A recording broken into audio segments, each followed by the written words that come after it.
Welcome my channel Triveni steno classes. आज का dictation start होगा 3 सेकंड बाद। स्टार्ट।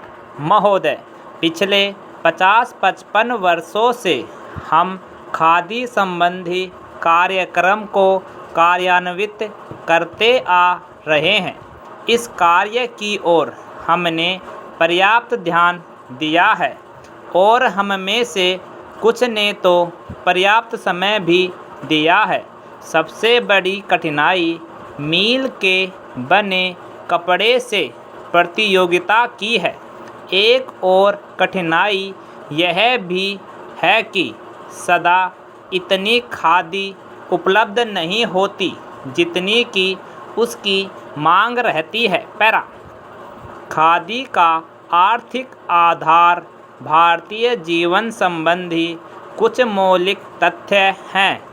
हमारा देश कृषि प्रधान देश है, जहां अधिकांश लोग किसी न किसी रूप में खेती बाड़ी से अपना निर्वाह करते हैं। यदि आप एक किसान के जीवन पर दृष्टि डालें तो आप यह देखिएगा कि उसका खेत बड़ा हो या छोटा, वह और उसका परिवार वर्ष भर बराबर खेती के काम में ही व्यस्त नहीं रह सकता। उसे काफ़ी समय बेकार रहना होता है।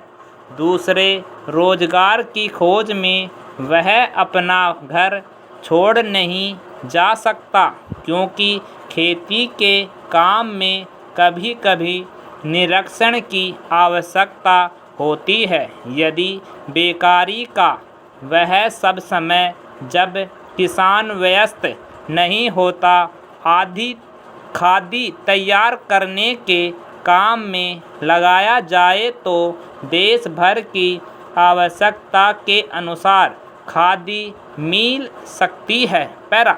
ऐसी अवस्था में कोई भी कम मजदूरी का प्रश्न नहीं उठाएगा, क्योंकि यह काम तो ऐसे समय में किया जाएगा जो बिल्कुल खाली होगा। उस खाली समय में किसान कुछ न कुछ कमाएगा ही, और वह कमाई ऐसी भी नहीं कि उसका कुछ भी मूल्य न हो। कम से कम वह अपने लिए तो इतना कपड़ा तैयार कर ही सकेगा जिससे उसको बाजार से न खरीदना पड़े।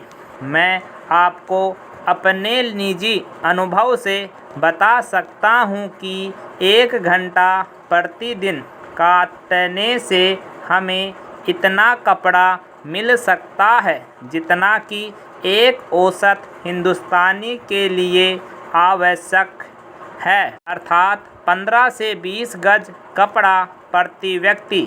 इस दृष्टिकोण से देखा जाए तो सस्ते महंगे कपड़े का प्रश्न ही नहीं उठता, क्योंकि खादी खाली समय में किए परिश्रम से प्राप्त हो जाएगी।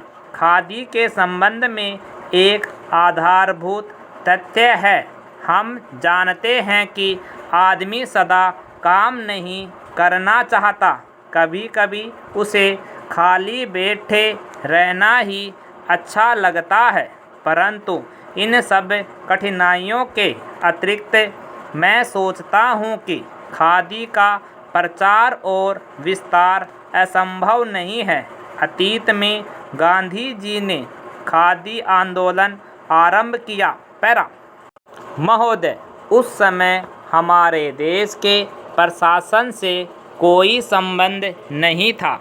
तब अंग्रेजी राज्य था। आज मैं इस शुभ काम में सम्मिलित हो सका, इसको मैं अपने लिए सौभाग्य मानता हूँ। जैसा अभी कहा गया, आप जिन आयुर्विज्ञान कॉलेज और कैंसर संस्थान की स्थापना करने जा रहे हैं, ये दोनों संस्थाएं अपने ढंग की बहुत बड़ी और ऊंचे दर्जे की संस्थाएं होने वाली हैं।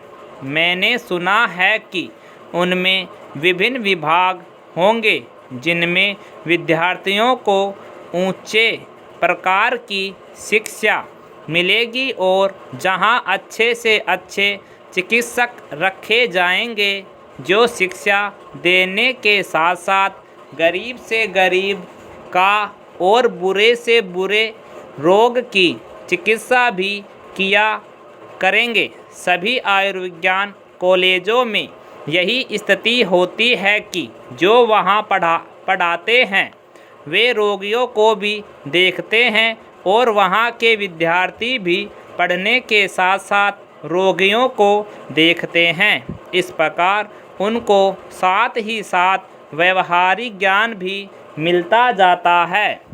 जिस संस्थान में जितने अच्छे शिक्षक होंगे उस संस्थान से विद्यार्थी भी उतने ही अच्छे निकल सकते हैं। जहाँ जितनी अधिक सुविधा होगी उन संस्थाओं से लोग अधिक से अधिक लाभ भी उठा सकते हैं। पैरा आजकल यह एक आश्चर्य की बात है, पर बात सही है कि संसार विज्ञान में बहुत प्रगति कर रहा है, विशेषकर औषध तथा चिकित्सा के संबंध में। पिछले जो 2 युद्ध हुए उनमें जहां एक और अधिक से अधिक घातक यंत्र तैयार हुआ, वहां दूसरी ओर औषधियों के निर्माण में इतनी उन्नति हुई कि जो बहुत से रोग पहले असाध्य समझे जाते थे वे अब नियंत्रण में आ गए हैं। इससे फल यह निकलता है कि विज्ञान की प्रगति में कोई दोष नहीं।